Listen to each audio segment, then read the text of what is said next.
The CBS Radio Workshop, dedicated to man's imagination, the theater of the mind. According to Funk and Wagnall's desk standard dictionary of about 83,000 words and phrases and 1,200 pictorial illustrations, a mystery is something unknown, unexplained, or incomprehensible in its nature. The definition could add that nobody likes a mysterious situation indefinitely, including the police, whose job it is to make the unknown known and to apprehend the incomprehensible. And so it is tonight that we present George H. Faulkner's story of a mystery, it now can be told. The Case of the White Kitten. Our scene, a police station in the suburbs of a large city, possibly the city of New York.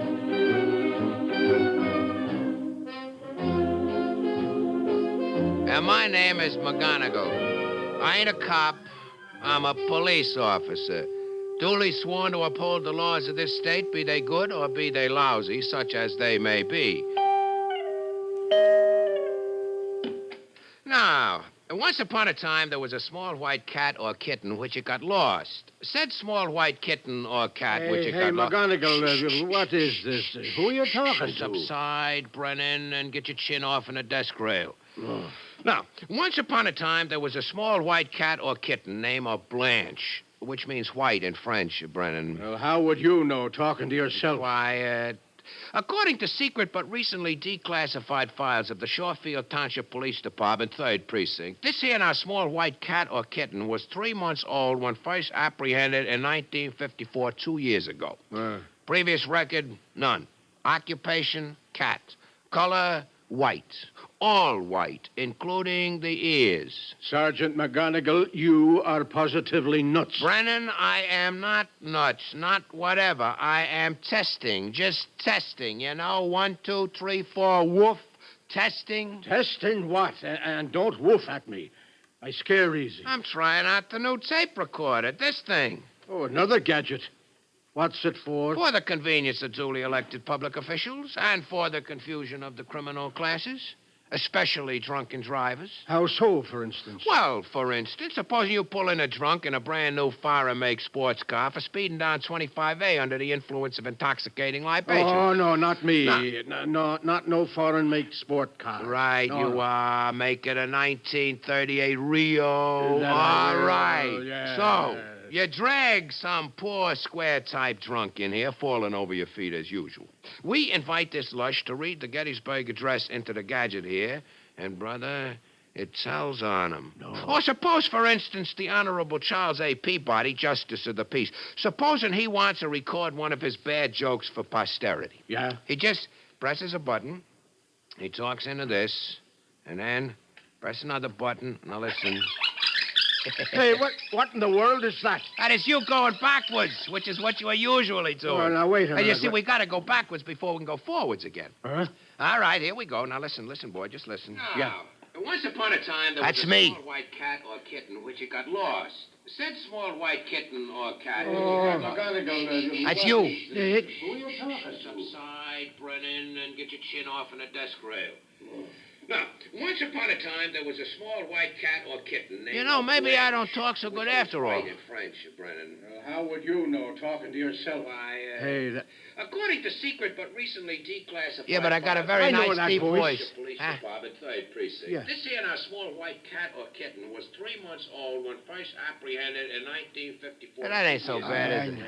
Previous record, none. Occupation, cat. Color, white.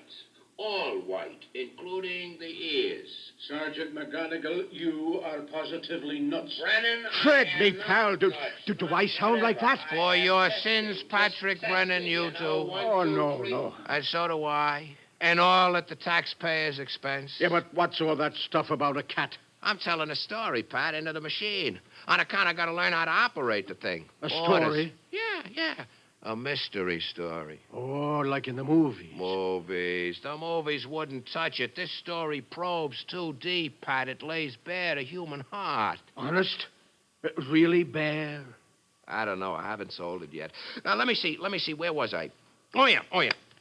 Once upon a time, there were 3 small trees. A, B, and C. All 3 trees aforementioned are guaranteed to contain chlorophyll, sap, bark, and buds, which are waiting for the springtime. And behind the 3 trees, let me tell you, there are 3 houses. A, B, and C. Said 3 houses are all alike. But said 3 houses are not all together in a row. Scattered they are all over Hillside Manor, which it ain't got no hill and not so much manners, but it is now in Precinct 3 for better or worse.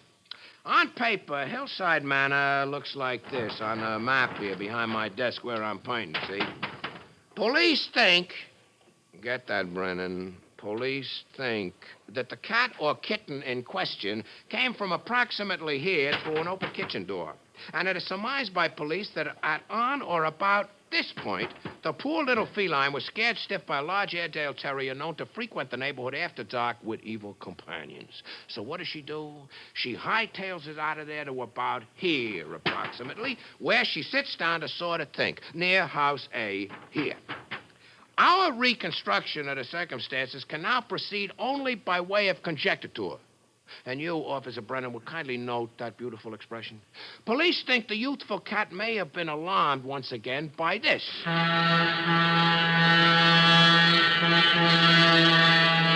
Which has been known to scare the pants off anybody since they give up steam whistles on the railroad. She couldn't know it's just the commuters getting home worried like her. So she winds up here at House C, all tucking out. The back porch looks familiar, very familiar. And inside House C, there's the Curtis family, just Joe and Louise. Very nice people, the Curtis. They're sort of educated, but no children. Dear. Yes, just a second, darling.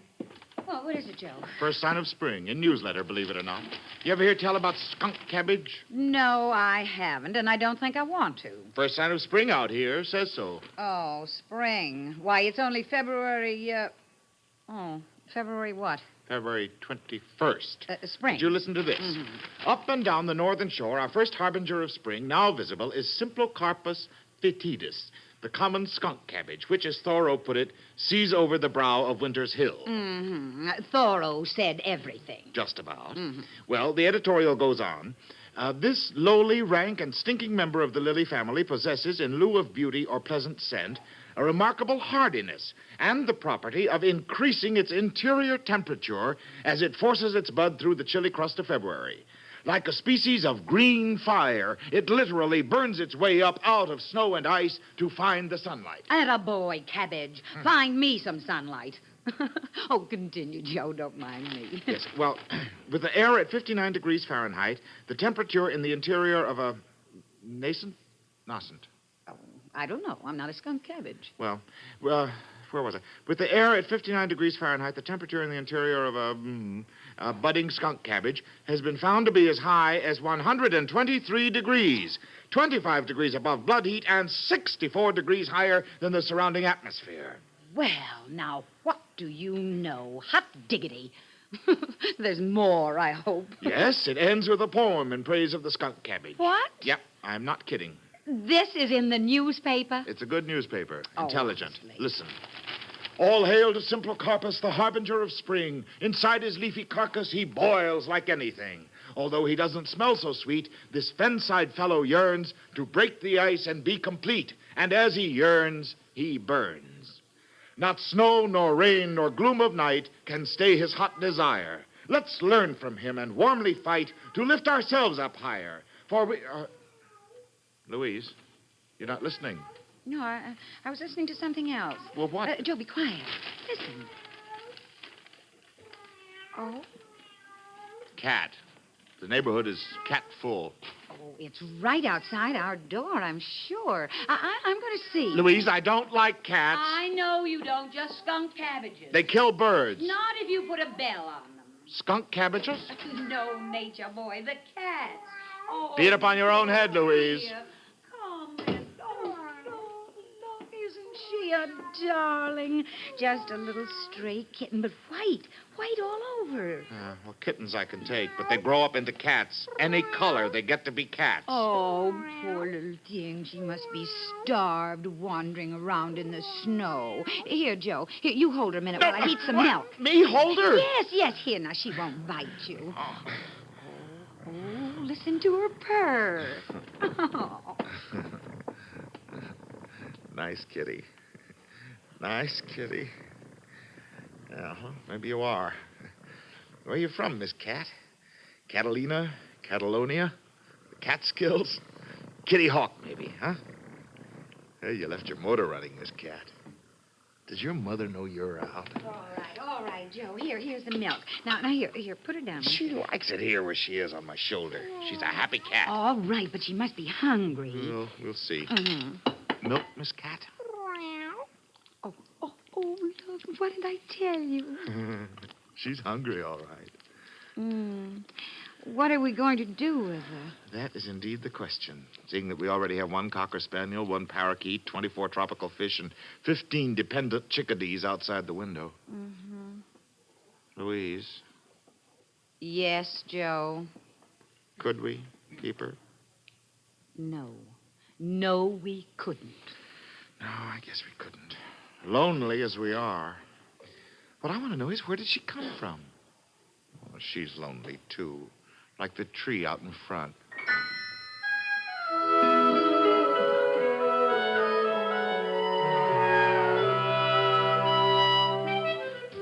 So much for House C, the Curtises, which are stuck with the cat. At this point, we, the police, were baffled. Police ain't even ever heard of this here cat yet, Sarge. That's why we of the police were baffled, Brennan. I am telling the story in introspect. What does that mean? It happened 2 years ago. Do I hold your interest, Brennan? Do you wish to know more about this cat or kitten? No. But I like to watch the recording machine go round. It fascinates me in a mild way. So don't ask questions. We proceed now to House B, 62 Haberdasher Lane. People name of Benson. The Bensons are just moving in. There's Dwight D. Benson, aged 10 months, wet or dry. Clark Benson, 10, and Gregory Peck Benson, 8, are upstairs in the expansion attic, which is not finished, walking the open floor beams, which we have to warn kids around here not to do all the time, lest they should maybe fall through the ceiling. Downstairs unpacking are Miss Gloria Benson, 12, with Mrs. Greta Benson, housewife. Here comes Mr. Benson, Woodrow W. Benson. Woody is carrying in a bed. He is very large. Greta, Yes, Woody. where you want the youth bed? Upstairs. Well, there ain't no upstairs, only the attic. No floor up there, just beams. Expansion, it says. Oh, I keep forgetting. No cellar either. I tell you, Woody, tote it upstairs to the expansion attic and put it down crosswise on the floor beams. We'll figure it all out later. Okay? Okay, manager, up we go. Evo! Mommy? What is it, child? Blanche. Where's Blanche? The kitten. Oh, good heavens, did we bring her? Sure we did. I held her myself all the way in the car. Woody! Yeah, Did we bring the kitten? sure. I saw her here just a couple of minutes ago in the kitchen. Oh, I'll call her. all right. Here, kitty, kitty, kitty. Here, Blanche. Don't go too far away, dear. Here, kitty, kitty, kitty. Hey, you tired, Greta? Yes, I am, and sort of lonely. Oh? Oh, so many houses. Like one big apartment house, only spread out all over the land. With one tree in front of each house. Homesick for the Brooklyn flat already, huh? Oh, no, but we don't know anyone around here. I feel lonely, Woody. Well, in 2 weeks, we'll know 20 people, sure thing. Oh, I hope so, Woody. I hope so.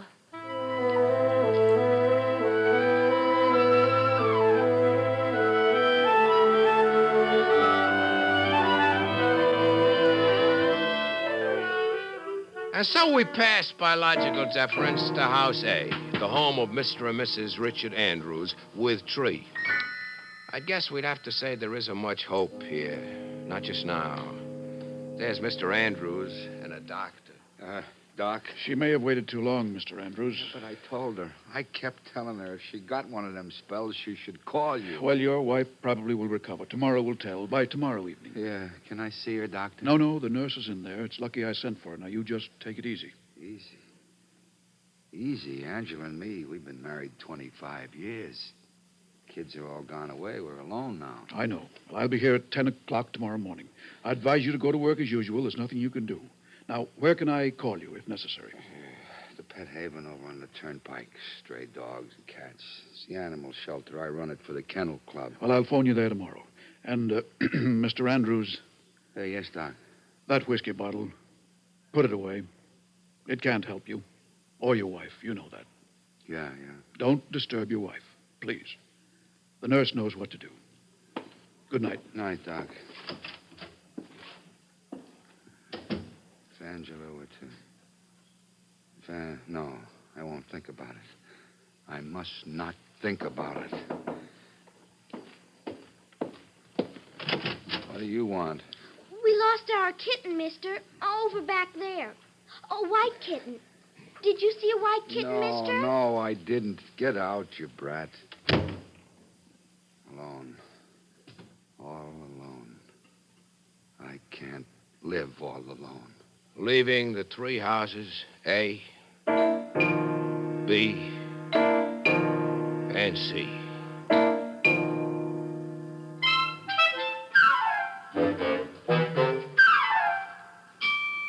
Hey, Brennan.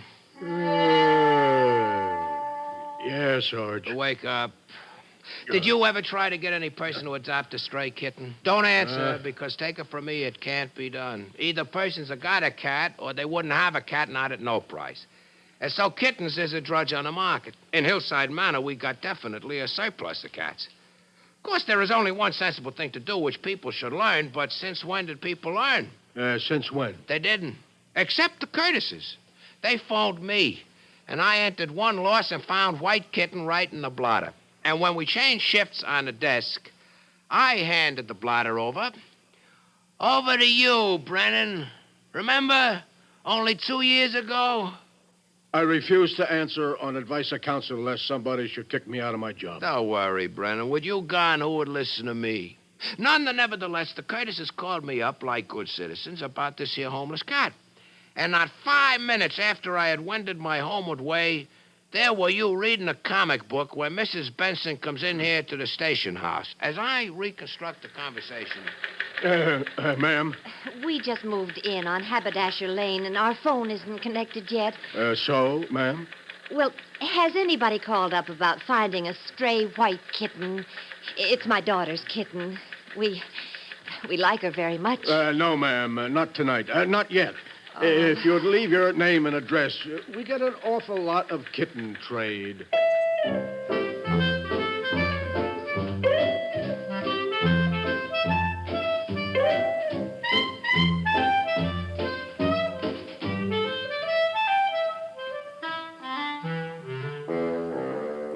Time passes, which is habitual. Next afternoon in front of the Curtis residence. Sure, I know it's sensible, but since when have we been sensible people? Now, Joe, we've got to think of the kitten. What's best for her? The police have had no calls. I phoned the pet place on the turnpike early this morning, and the man said he knew a photographer who wanted 2 white kittens for an advertising picture. Yeah? What happens then? Does Miss Cat here get to go to Hollywood, maybe? A stand-in for Marilyn Monroe? Oh, I don't know. All I know is we can't keep her, and this is the best thing to do. Well, it's a good thing it's Saturday. I just couldn't take her myself. Okay, let's go. Poor Miss Cat. Over the hill.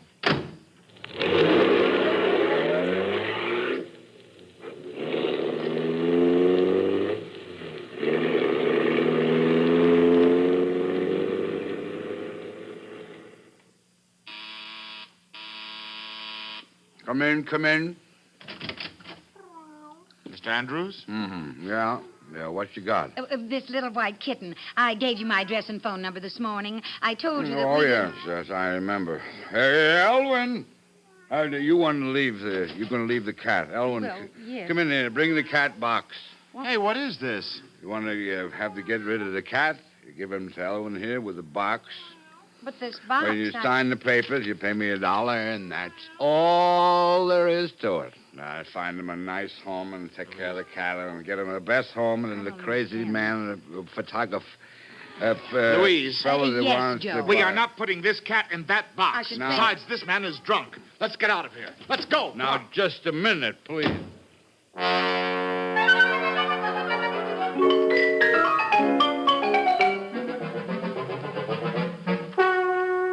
At this point in the pursuit of police duty, it became necessary for me to take a personal interest in the case of the white kitten as follows.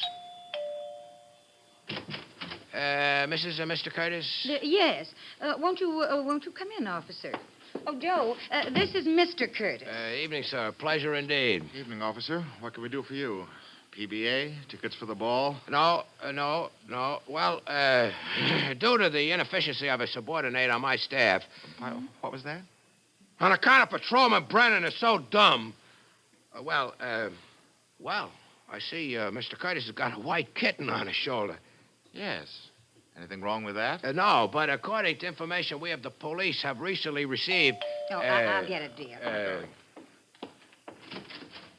You get out. Joe, it's that awful Andrews man. Andrews? Mrs. Curtis. Joe! Oh, no. Joe! Mr. Curtis, please, let me explain. Now, I'm just a sorry minute. I was drunk, sir. You sure were. What are you doing here now? It means my job. I can't afford to lose my job. You must listen. We're listening people. Come in. I don't know how to tell you. My wife, Angela, she's sick. She's terrible sick. I couldn't take it. I was waiting for the doctor to call, and there wasn't anything I could do at home. So I went to work. The doctor said I should. I couldn't sit still, not, waiting. And I had to. Oh, please. I had to. Oh, Joe. Here, officer.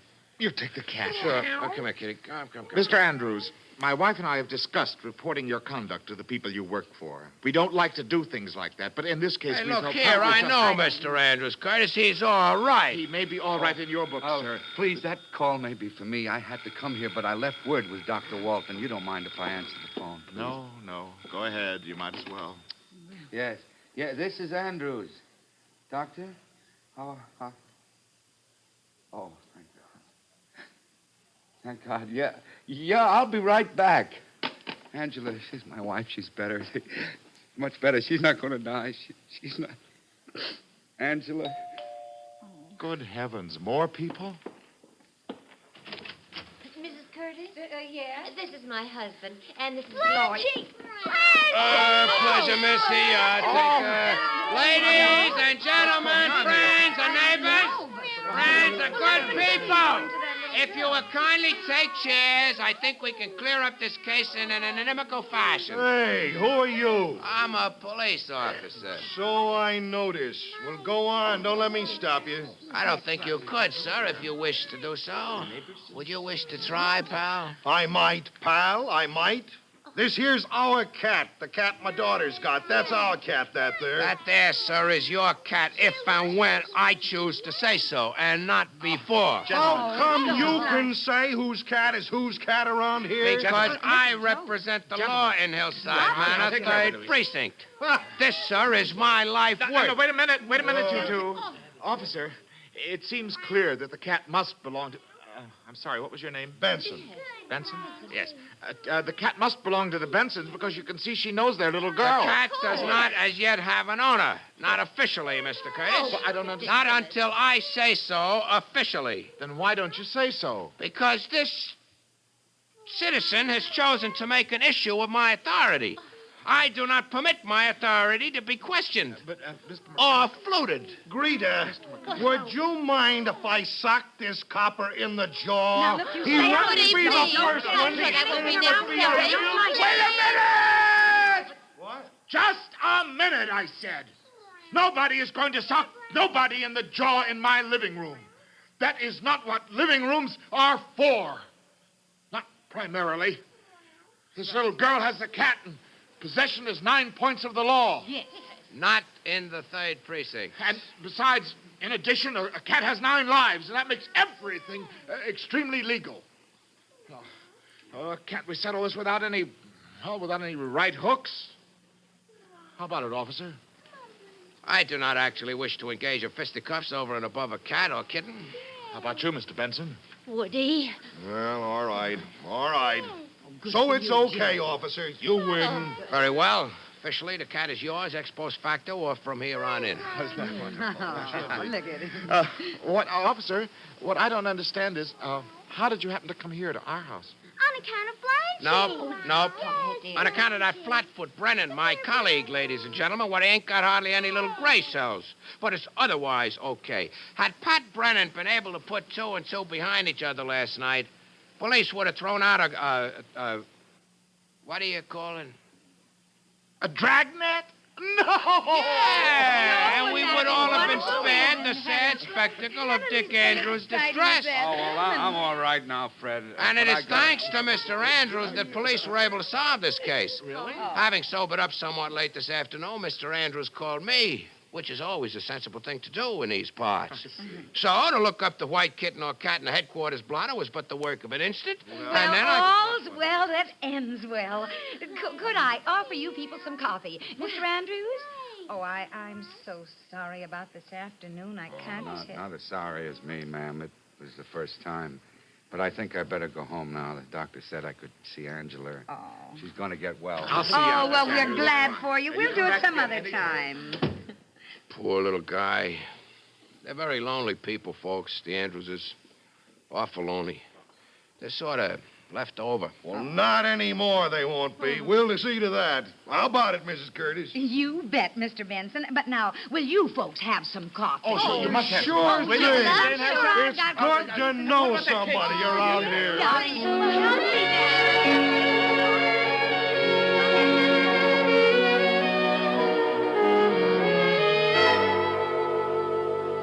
All of this happened 2 springs ago. In the meanwhile, nature has happened like always, and the kitten Blanche has blossomed out into glorious feline womanhood, providing further kittens for the Bensons, the Curtises, the Andrewses, and each and sundry throughout our charming community. And so we leave the 3 families, A, B, and C. And that's the end of the story, Brennan. End of the tape. That's a mystery story. When nobody got sapped or knifed or shot up or even kicked in the stomach? What's the mystery? Everybody lived somewhat happily ever after. That's the mystery, Pat. That's always a mystery. Just a second. Yeah. Yes, ma'am. Oh, right away, ma'am. Hey, Brandon. Yeah, Fred. 94 Candlestick Makers Lane. Dog has got a white kitten up a tree. Get down there on a double, Pat. Life continues, which is also habitual.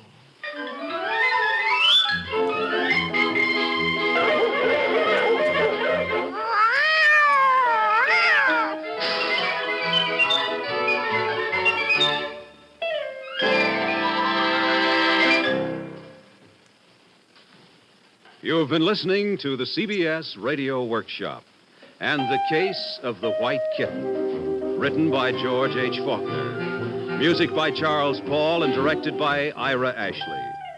Featured in the cast were Audrey Christie, Kenny Delmar, Barry Kroger, Ed Latimer, Arlene Blackburn, Don Briggs, Lynn Loring, Bill Smith, Frank Milano, and Mason Adams as McGonigal. This is Bob Hite inviting you to join us again next week when Hollywood will present Sarah Churchill in Portrait of London, a personal recollection. The CBS Radio Workshop is produced in New York by Paul Roberts.